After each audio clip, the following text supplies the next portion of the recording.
event, that was in sort of 1216 or something, and then there was a civil war. So those are the two big things that happened in Europe. And people keep on about those. And a lot of the Civil War events took place in this building, because the war had been cracking on, and the king turned up. So it was about Charles I, and his main man was Prince Rupert. Probably got Rupert pub now. So he was it's called Rupert of the Rhine. He was a bright guy, and he was a professional soldier. And he turned up with a stack of his troops, and there were the Scottish troops as well. It's very complicated. But the point is, not this room, but the room above there, they had this enormous row, because the king was a wimp essentially, and he'd messed up.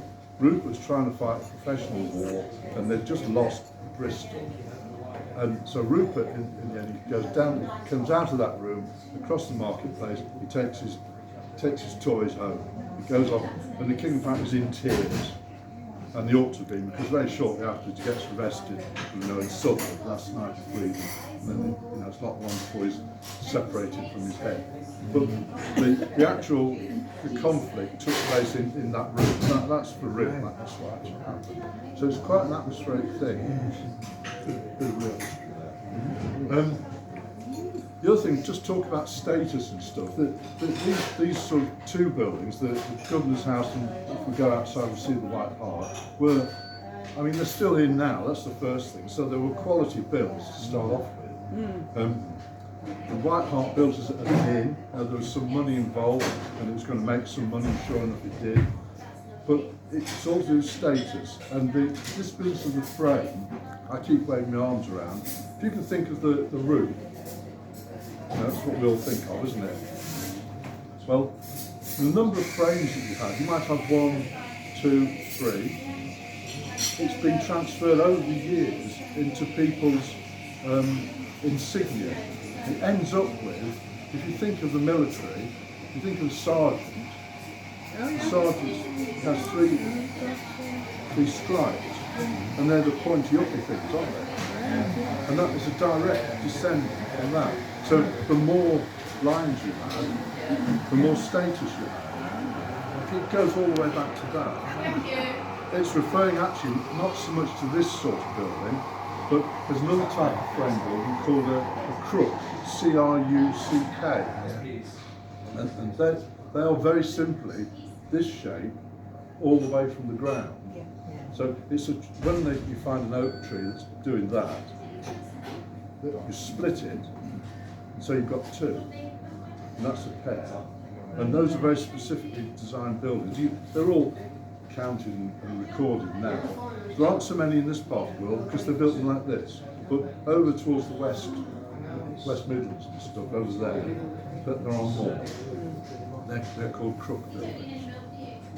And they're like, that's where the military thing actually comes from. Right, another thing to talk about, has the wooden bit gone round? Yes. Right, I stood at you guys, some of you aren't so good with the visuals, so I've got very expensive visual aids prepared especially for the event. I'm sure you'll appreciate it. It looks like gingerbread, yeah. Right, so what that is, it's a very large floorboard. It's not out of a medieval building, it's out of a Victorian cotton mill that's burnt down, as you guessed. What I've done, I've painted it with varnish so you don't get the carbon all over itself. But the point is, it shows you how intense the fire was that was in.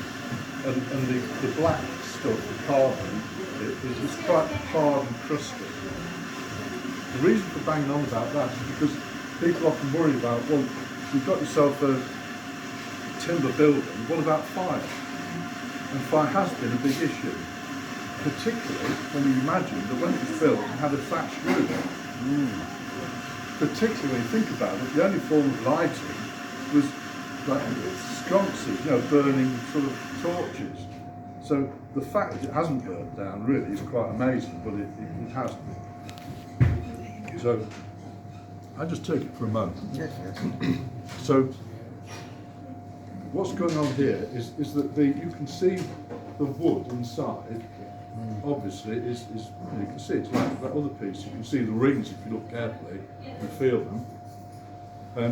It's got this crusty stuff on the outside, and there's 2 nails here.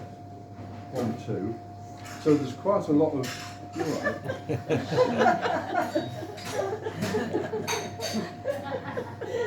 So there's quite a lot of stuff actually already gone, burnt away. Because there's the nails. See, there's quite a lot of disappeared to burnt off. But what's left of the timber? Just walk normally. She's worried I'm going to throw this at them. But it hasn't affected when it's burnt.